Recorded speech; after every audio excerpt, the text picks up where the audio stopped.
गुरुर्ब्रह्मा गुरुर्विष्णू गुरुर्देव महेश्वरा गुरु साक्षात परब्रह्म तस्मै श्री गुरुवे नमः. मला वाटते अंतरी त्वावसावे, तुझ्या दास बोधासी त्वा बोध व्हावे. अपत्यापरी पाववी प्रेम ग्रासा, महाराज या सद्गुरु रामदासा. श्रीराम शुका सारिके पूर्ण वैराग्य ज्याचे, वशिष्ठा परिज्ञान योगेश्वराचे. कवी वाल्मिका सारिखा मान्य ऐसा, नमस्कार माझा सद्गुरु रामदासा. श्रीराम शुका सारिखे पूर्ण वैराग्य ज्याचे, वशिष्ठा परिज्ञान योगेश्वराचे. कवी वाल्मिका सारिखा मान्य ऐसा, नमस्कार माझा सद्गुरु रामदासा. जय जय रघुवीर समर्थ. सद्गुरु प्रल्हाद महाराज डॉक्टर काका व आदरणीय मंदाताईंना नमस्कार करते. जयश्रीताईंनाही नमस्कार करते. दासबोध अभ्यास वर्गासाठी जमलेल्या तुम्हा सर्व श्रोत्यांना वंदन करते. आज आपला अभ्यासाचा दशक 8वा समास 3 सूक्ष्म आशंका निरूपण. मागच्या समासामध्ये अनेक प्रकारच्या शंका श्रोत्याने विचारल्या होत्या. श्रोत्याच्या माध्यमातून त्या शंका ते प्रश्न सर्व साधकांच्या मनात निर्माण होणारेच आहेत हे ओळखून समर्थांनी आपल्यासाठी त्या शंका उपस्थित केल्या व आता त्या शंकांचे उत्तर या समासात समर्थ आपल्याला देणार आहेत. या समासाच्या सुरुवातीला म्हणजे पहिल्याच ओवीमध्ये समर्थ आपल्याला सांगत आहेत, अरे जे झालेची नाही त्याची वार्ता पुससी काही, तथापि सांगो जेणे काही संशय नुरे श्रीराम. की ज्याला आपण जगत, सृष्टी, ब्रह्मांड इत्यादी नावाने ओळखतो ते जग वास्तविक निर्माणच झालेले नाही. मग जे जग सृष्टीबद्दल मागच्या समासामध्ये अनेक शंका विचारल्या गेल्या त्यासंबंधी खरे म्हणजे विचार करण्याचे कारणच नाही. कारण ज्या जगताच्या उत्पत्तीविषयी एवढे विचारले आहे ते जगत मुळात झालेलेच नाही, त्याला अस्तित्वच नाही. मग त्याविषयी प्रश्नांना उत्तरे देणार कशी? कारण जग वस्तुतः उत्पन्नच झालेले नाही असा अद्वैत वेदांताचा मुख्य सिद्धांत आहे. हा समर्थांनी स्वीकारलेला आझादवाद होय. पण हा सिद्धांत पटणे सामान्य माणसाला फार कठीण आहे. शिवाय त्याचे वर्मही कळत नाही. त्यामुळे त्यांचा निश्चय होत नाही. म्हणून तुमच्या आमच्या साधकांना समजवण्यासाठी द्वैताचा आधार घेऊन अद्वैताचा म्हणजे अजातवादाचे स्पष्टीकरण करावे लागते. एकनाथ महाराज सांगतात, वांझेची या लेका कैसी जन्मपत्रिका. की वंध्य स्त्रीला वंध्यत्वामुळे अपत्य होणे शक्य नसल्याने त्या मुलाचे बारसे, त्याची जन्मपत्रिका इत्यादी बोलणे जसे निरर्थक असते, त्याप्रमाणे निर्विकार ब्रह्माला ब्रह्मापासून जगत कसे निर्माण झाले या चर्चेचा खटाटोप व्यर्थ आहे. तरी कोट्यावधी लोकांना जगत दिसत असल्यामुळे त्यासंबंधी कसे तरी स्पष्टीकरण करावे लागते. मांडुक्य कारिकामध्ये त्यांनी सांगितले आहे की अजातवादाची म्हणजे जग झालेलेच नाही ही कल्पना सहन न झाल्याने जे जगत सत्य मानतात ते पण लोक दोषी नाहीत. कारण त्यांना खरे ज्ञान नसल्यामुळे त्यांना जगत सत्य वाटते.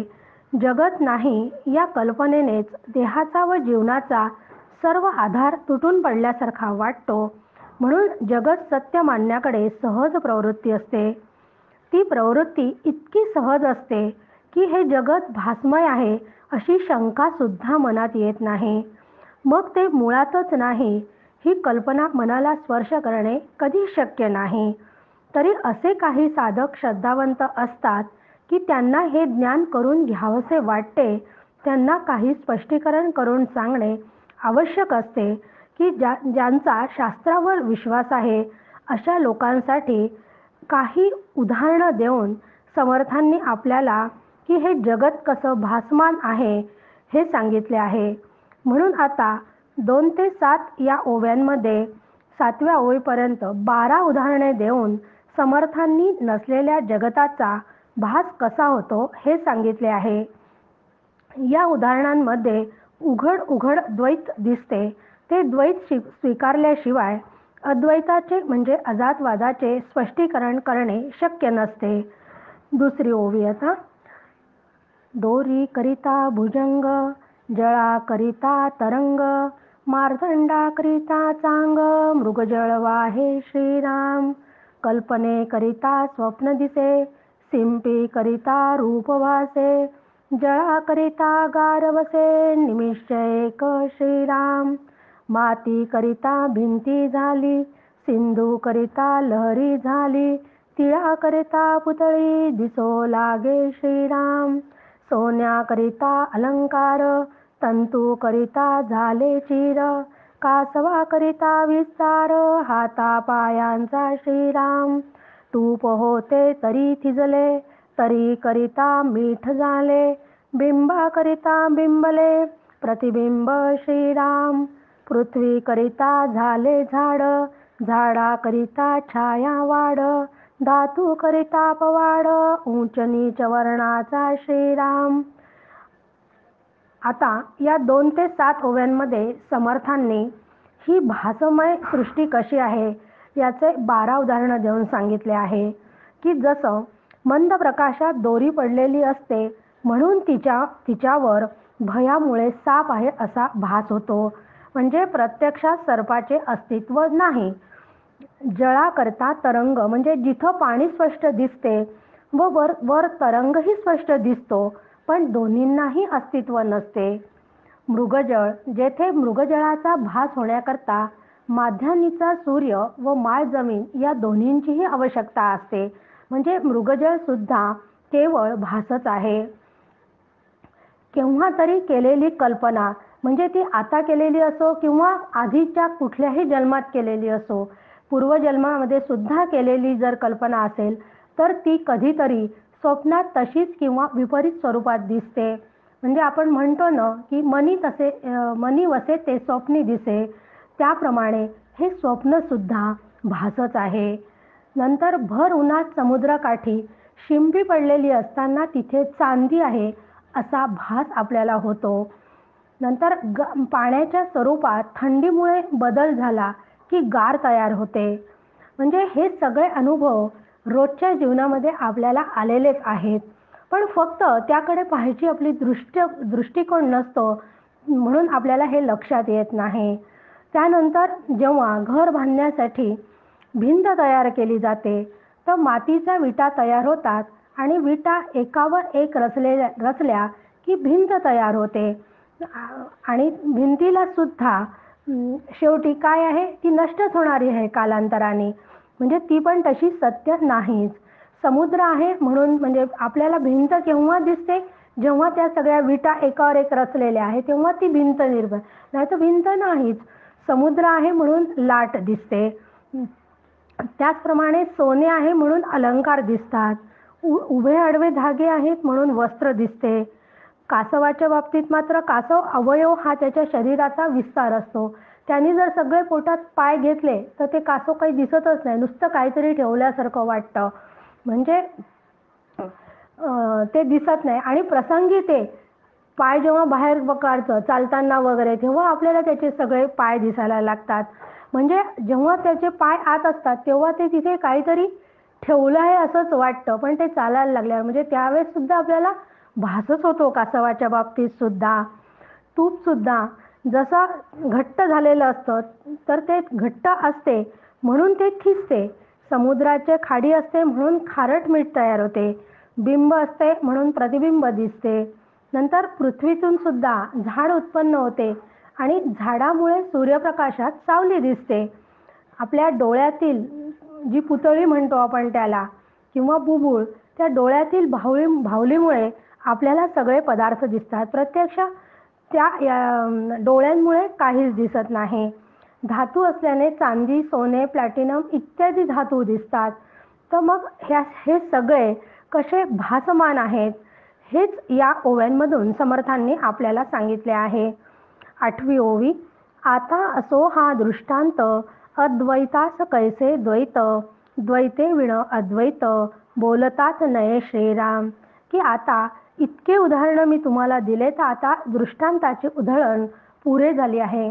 कारण या सर्व दृष्टांतावरून एकमेव अद्वितीय ब्रह्म अद्वैत सिद्ध करण्यासाठी दृष्टांतात प्रत्येक दृष्टांतामध्ये 2 किंवा 3 गोष्टी पत्करूनच अधिष्ठानावरती किती प्रकाराने भास होऊ शकतो हेच दाखविले आहे. यातील कुठलाही प्रकार लक्षात घेऊन साधकाने चिंतन करून जग झालेलेच नाही असा निश्चय करावा. भासाकरिता भास भासे, दृश्याकरिता अदृश्य दिसे, अदृश्यास उपमा नसे म्हणून निरूपम श्रीराम. कल्पने विरहित हेत, दृश्या वेगळा दृष्टांत, द्वैता वेगळे द्वैत, कैसे झाले श्रीराम. कारण कुठल्याही गोष्टीचा भास होण्यासाठी त्याच्यासारखा पदार्थ हवा असतो, तेव्हाच भास होतो. दिसण्यासाठी सुद्धा दुसरी वस्तू असावी लागते, तेव्हाच ती दिसेल ना आपल्याला, त्याशिवाय ती दिसणे शक्य नाही. ब्रह्म मात्र एकमेव अरूप, निराकार, अव्यक्त असल्यामुळे त्याला कुठलीच उपमा देता येत नाही. कारण ते त्याच्यासारखं दुसरं काही नाहीच. त्याच्यामुळे कुठल्या गोष्टीचा भासही होऊ शकत नाही. त्याला रूप नसल्यामुळे ते डोळ्यांनी दिसूही शकत नाही. अजून एक उदाहरण त्यांनी दिलं की लांब पर्वतावर धूर दिसतो तेव्हा खाली अग्नी असला पाहिजे असा तर्क आपण करतो. पूर्वीच्या काळी सुद्धा बघा, स्वयंपाकघरामध्ये चुलीवर स्वयंपाक केला जायचा आणि त्या चुलीचा धूर वर जाण्यासाठी धुराडं तयार केलं जायचं. म्हणजे जर कोणाच्या घरातून वर धूर निघताना दिसलं तर लक्षात यायचं की आपण तर्काने जाणू शकायचं की यांच्या घरी चूल पेटलेली आहे, स्वयंपाक सुरू आहे. म्हणजे तर्काने ते आपण लक्षात घेत होतो. पण ब्रह्माविषयी असा तर्क करता येत नाही. कोणत्याही दृष्टांत सांगण्यासाठी दृश्य पदार्थ हवाच, त्याशिवाय दृष्टांत आणणार कुठून. कारण अद्वैत द्वैताहून वेगळे आहे. कारण अद्वैत म्हणजे अमूर्त, ते डोळ्यांना दिसतच नाही, अदृश्य असते. आणि द्वैत मूर्त असते, म्हणजे ते दिसते. म्हणून द्वैताचा दृष्टांत अमूर्ताला वापरता येत नाही. द्वैत पण तरीही द्वैताचा आधार घ्यावाच लागतो, पण ते केवळ तुमच्या आमच्या सारख्यांना समजावे म्हणून त्याचा आधार घ्यावा लागतो. विचित्र भगवंताची करणी वर्णवेना सहस्रफणी, तेने केली उभवनी अनंत ब्रह्मांडाची श्रीराम. परमात्मा परमेश्वरू, सर्व करता जो ईश्वरू, तयापासून विस्तारू सकळ झाला श्रीराम. की असे नसलेले जगतच का भासते याचे उत्तर या ओवीत समर्थांनी दिले आहे. पण हे सामान्य लोकांसाठी दिलेले आहे. कारण आधीच पहिल्याच ओवीत त्यांनी सांगितलं की अगा जे झालेची नाही त्याची वार्ता पुससी काही. पण आता ज्यांना जगत सत्य वाटते त्यांच्यासाठी ते उदाहरण देतात आहे की सामान्य लोकांसाठी की माया ही भगवंताची विचित्र करणी आहे. कारण भगवंत म्हणजे ईश्वर अघटित घटना पटियसी अशा मायेच्या साह्याने अनंत ब्रह्मांडाचा भास दाखवितो. प्रत्यक्ष 1000 जिव्हा असलेल्या शेषालाही त्याचं वर्णन करता येत नाही. अशा या परब्रह्म परमात्म्यानेच माया ही उपाधी धारण केली आणि माया ही त्याची शक्ती पण आहे. माया उपाधी धारण केली की तोच परमात्मा ईश्वर होतो व त्यापासून या जगाचा विस्तार होतो. आता 13 ते 17. ऐसी अनंत नामे धरी अनंत शक्ती निर्माण करी, तोची जाणावा चतुरी मूळ पुरुष श्रीराम. त्या मूळ पुरुषाची ओळख न, ते मूळ मायाची आपण, सकळ काही करतेपण तेथेच आले श्रीराम. हे उघड बोलता नये, मोडो पाहता उपाये, एरवी हे पाहता काय, साच आहे श्रीराम. देवापासून सकळ झाले, हे सर्वास मानले, परी त्या देवास ओळखिले पाहिजे की श्रीराम. तो ईश्वरच अनंत नामे धरून, कारण आपण मगाच्या ओवीत विचार केला होता की माया उपाधी धारण केली की तोच परमात्मा ईश्वर होतो व त्यापासून या जगाचा विस्तार होतो. मग तो ईश्वरच अनंत नामे धारण करतो व तोच अनेक प्रकारच्या शक्ती उत्पन्न करतो. म्हणूनच ईश्वरच या सर्व दृश्य सृष्टीचा मूळ पुरुष आहे. वास्तविक मूळ पुरुष म्हणजेच मूळ माया, हेच ईश्वराचे स्वरूप आहे. म्हणजे ईश्वर तत्वसुद्धा माईक मिथ्या आहे, तो भ्रम आहे. मग भ्रमापासून घडलेली निर्माण झालेले हे जगत कार्यसुद्धा भ्रमरूपच ठरते. येथे अजातवाद सिद्ध होतो.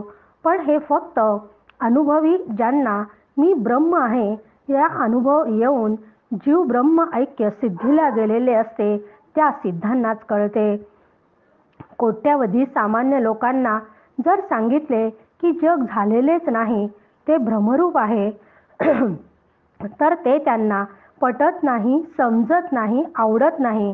कारण त्यांची बुद्धी ते ग्रहण करण्याकरता परिपक्व झालेली नसते.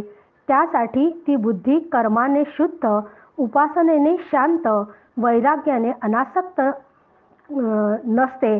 त्यामुळे गुरुवाक्य श्रवणाने ती साधनमुख सुद्धा झालेली नसते. म्हणून एकाएकी हा जग भासमय आहे हा विचार त्यांना कळत नाही. म्हणून त्यांना आधी खऱ्या देवाला ओळखायला सांगावे लागते. खरा देव कोण, याचे स्वरूप काय हे जाणून घ्यायलाच हवे. सिद्धांचे जे निरूपण ते साधकास न मने जाण, पक्व नाही अंतःकरण म्हणून या श्रीराम. की म्हणून त्यांचं मन पक्क झालेलं नाही आहे, परिपक्व नाही आहे. म्हणून फक्त हा विचार फक्त अनुभवी लोकांना समजतो. अविद्या गुणे बोलिजे जीव, माया गुणे बोलिजे शिव, मूळ माया गुणे देव, बोलिजे तो श्रीराम.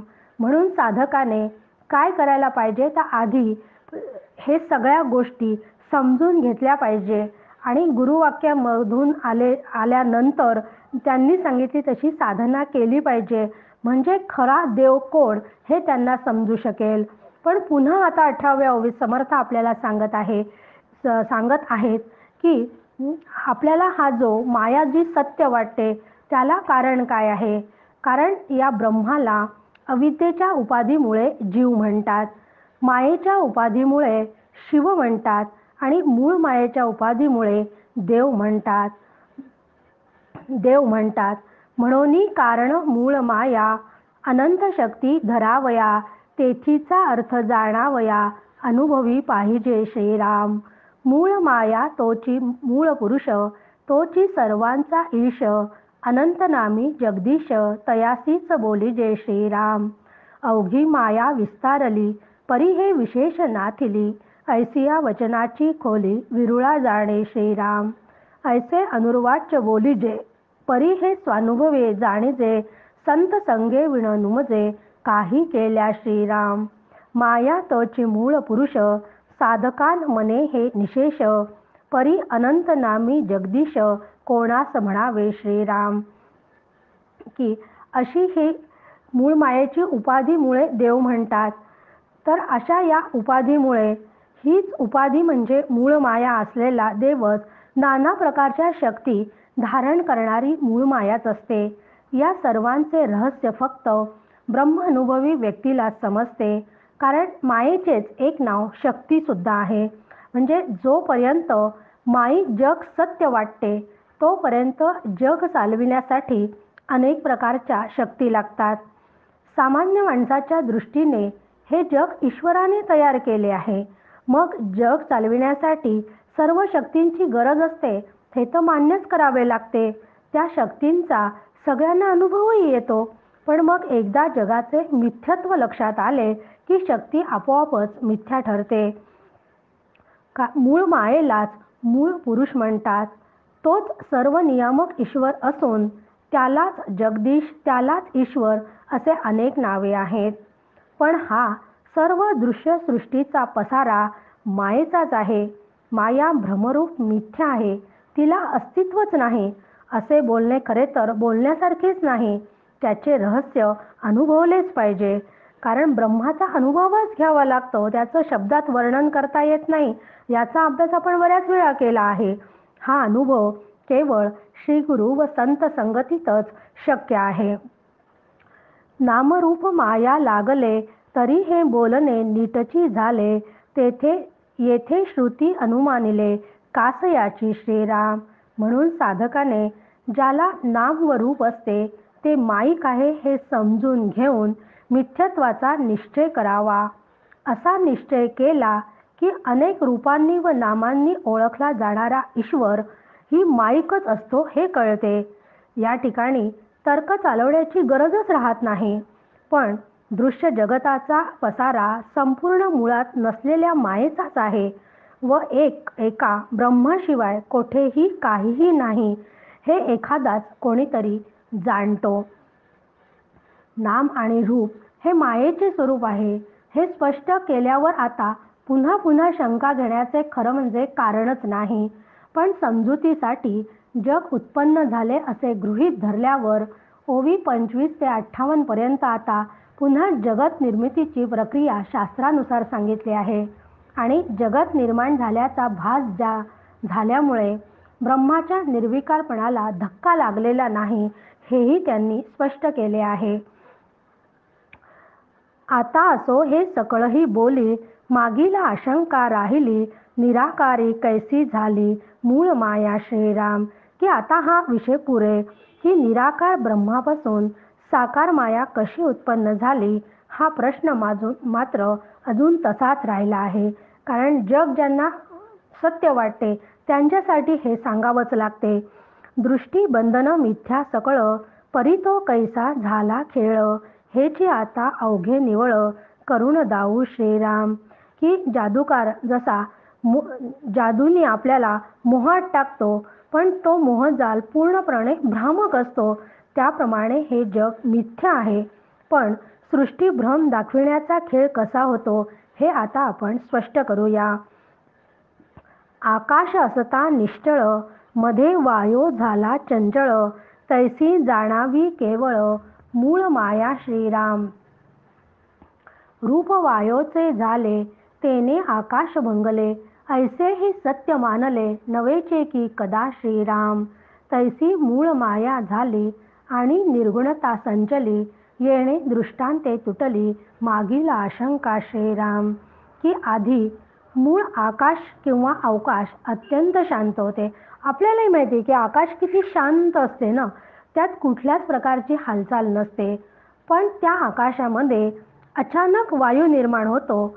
त्याप्रमाणे शांत परब्रह्मामध्ये एकोहम ही झालेली जाणीव तेच मूळ मायेचे म्हणजे ईश्वराचे स्वरूप आहे. वायूला रूप असले तरी त्यामुळे आकाश कधीच खंडित होत नाही. असे होणे कधीही शक्य नाही.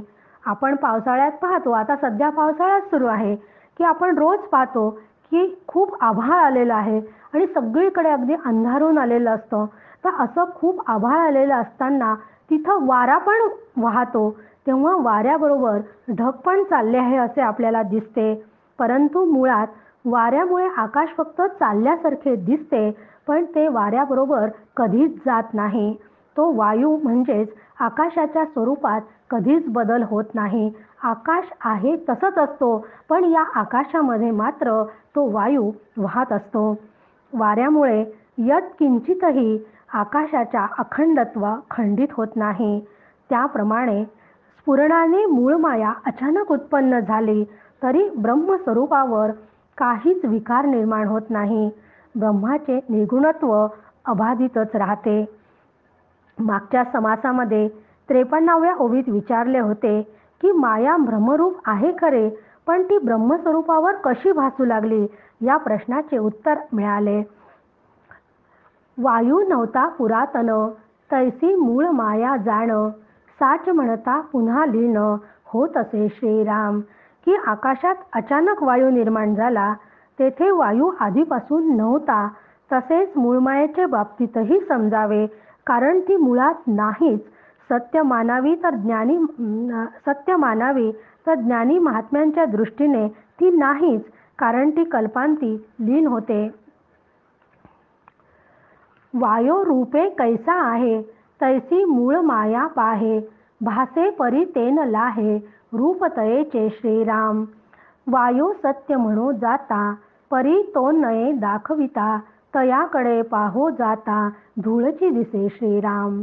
तैसी मूळ माया भासे, भासे परी तेन दिसे, पुढे विस्तारली असे माया अविद्या श्रीराम. जैसे वायोचे नियोगे, दृश्य उडे गगनमार्गे, मूळ मायेच्या संयोगे, तैसे जग श्रीराम. की वायू केवळ स्पर्शाने अस्पष्टपणे कळतो. उन्हाळ्यात अत्यंत उकाडा असताना जसं थंड वाऱ्याची झुळूक येते, तेव्हा त्या स्पर्शाने आपल्याला खूप छान वाटते. आपण लगेच म्हणतो की आहा, किती सुंदर वाऱ्याची झुळूक आली नाही. म्हणजे हा वायू डोळ्यांना दिसत नाही, फक्त त्याचा स्पर्श कळतो. वारा पाहायला गेलो तर वाऱ्याबरोबर उडणारी धूळच दिसते. त्याचप्रमाणे मूळ माया तर्काने व श्रुती प्रमाणाने मानावी लागते. गूढ व जड मायेच्या रूपाने ती दिसते, प्रत्यक्ष दाखविता येत नाही. तिच्या अविद्या रूपाने झालेला हा सगळा विस्तार जसा धूळ दिसते त्याप्रमाणे तो दिसतो. ज्याप्रमाणे वायू म्हणजे वाऱ्याबरोबर धूळ, ढग, गवत, धूर इत्यादी दृश्य पदार्थ आकाशात उडताना दिसतात, त्याप्रमाणेच मूळ मायेच्या संयोगामुळे जग ब्रह्मस्वरूपावर दिसू लागले.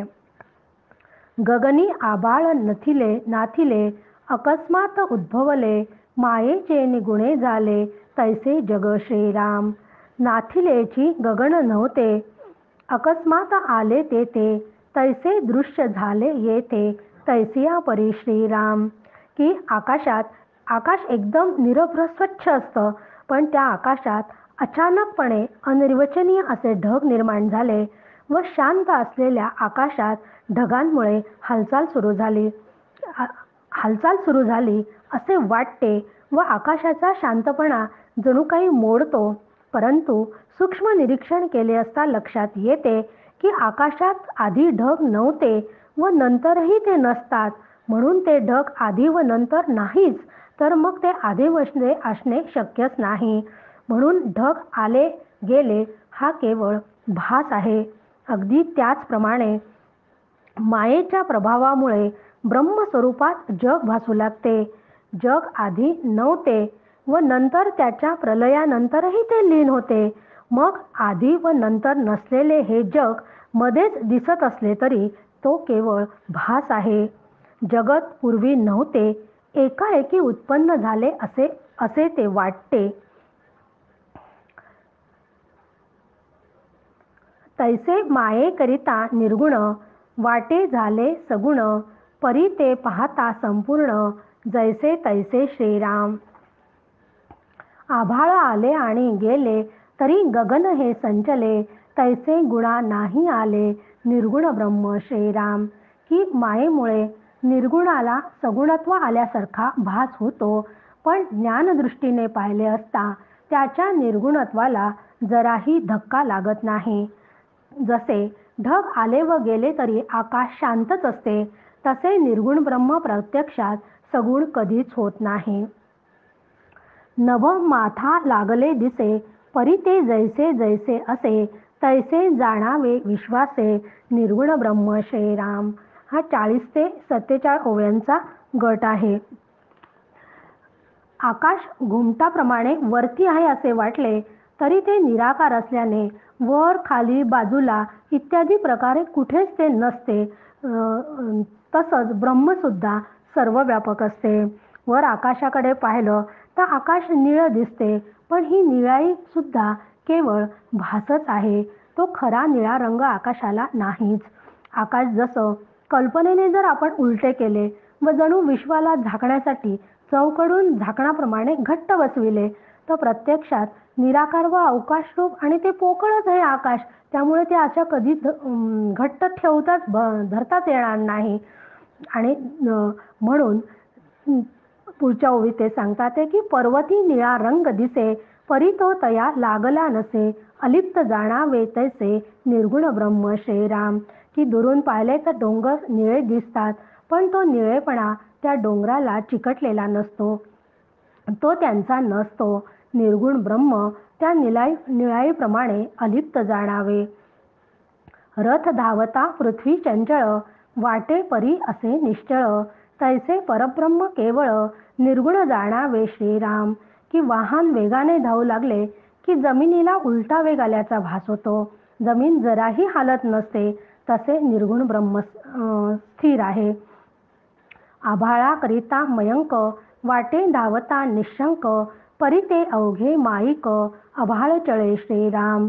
झळे अथवा अग्नी ज्वाळ, तेने कंपित दिसे अंतराळ, वाटे परी निश्चळ, जैसे तैसे श्रीराम.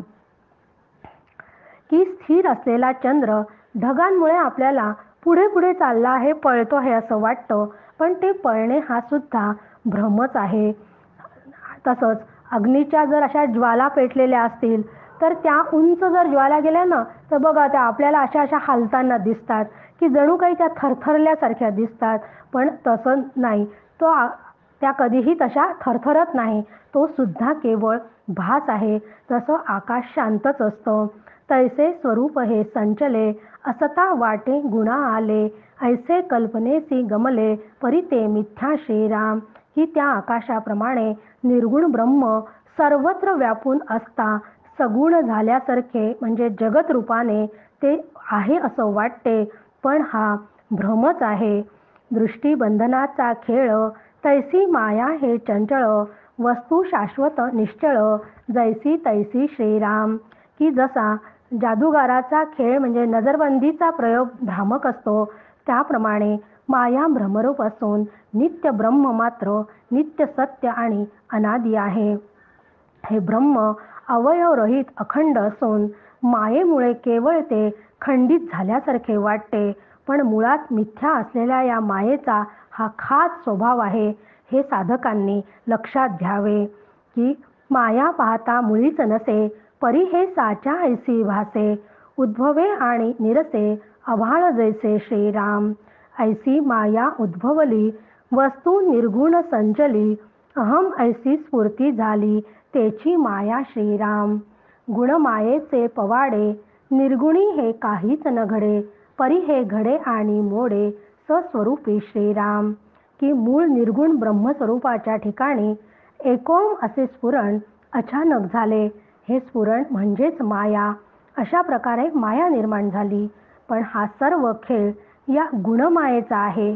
आणि कारण ब्रह्म कसं आहे ते अक्रीड आहे, म्हणून हा खेळ सगळा मायेचाच आहे. ब्रह्म काहीच करीत नाही, परंतु अध्यस्त असलेली या मायेचा खेळ अधिष्ठान ब्रह्मावर मात्र आपल्याला तो सत्य असल्यासारखा भासतो.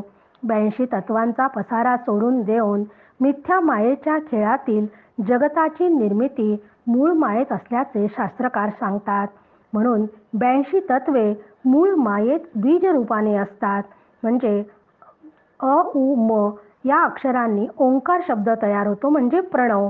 म्हणजे उत्पत्ती स्थिती लय इत्यादींच्या प्रतीक रूपाने वायुरूप ईश्वराशी निगडित आहे. याचे रहस्य वेदांतशास्त्र पारंगत असलेले ब्रह्मवेत्तेच फक्त जाणतात. म्हणून साधकांनी लक्षात ठेवायचे की समर्थांनी जी मांडणी सांगितली आहे की प्रथम स्फुरण, नंतर मूळ माया, मग ईश्वर आणि मग वायू, अशी समर्थांनी सांगितलेली मायेची निर्मितीचा क्रम आहे. 56वी ओवी.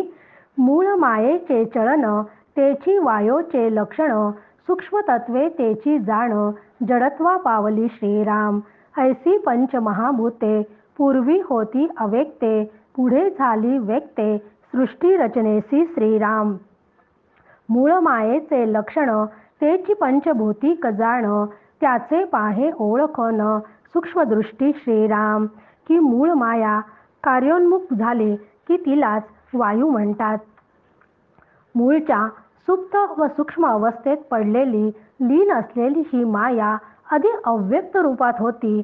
तीच सुप्त व सूक्ष्म असलेली पंचमहाभूते सृष्टी रचनेच्या वेळी एकदम व्यक्त झाली.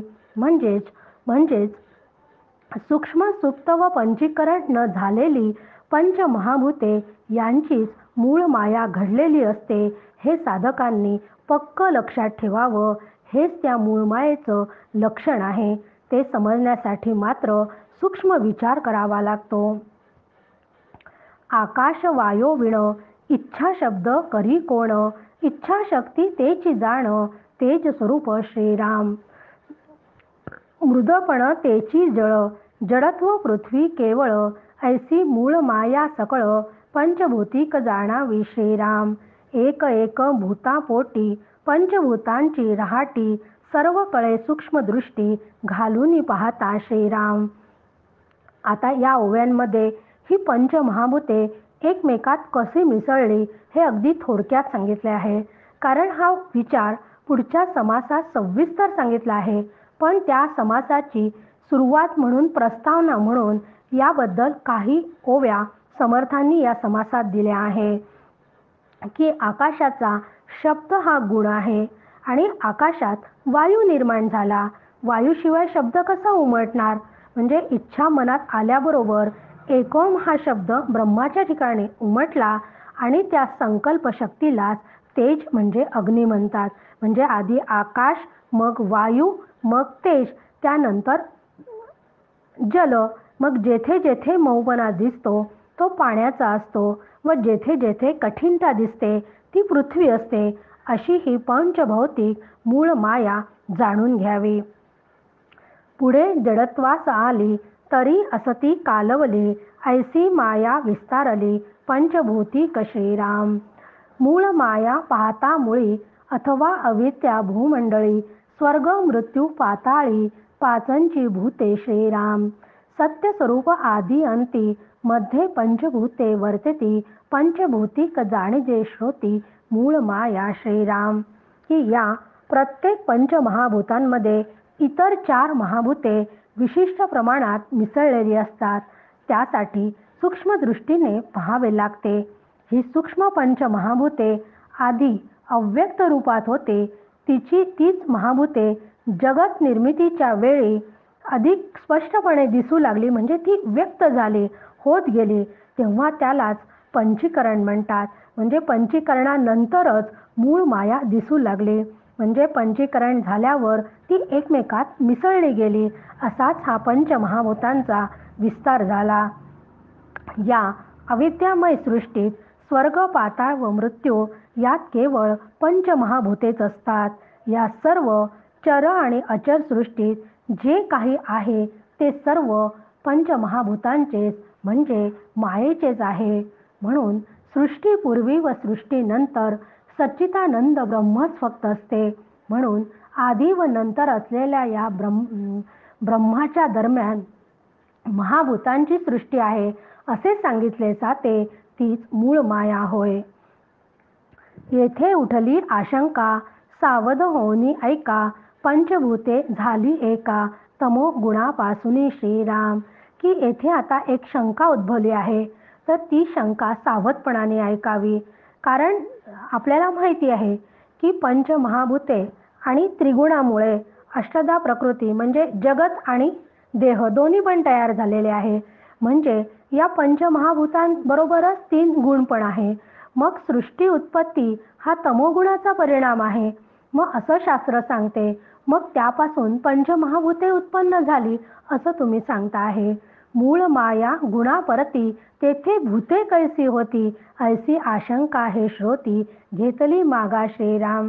की सृष्टी जर उत्पत्ती हा तमोगुणाचा परिणाम आहे असं शास्त्र जर सांगत असेल तर मग ही मूळ माया सत्वादी गुणरहित असते.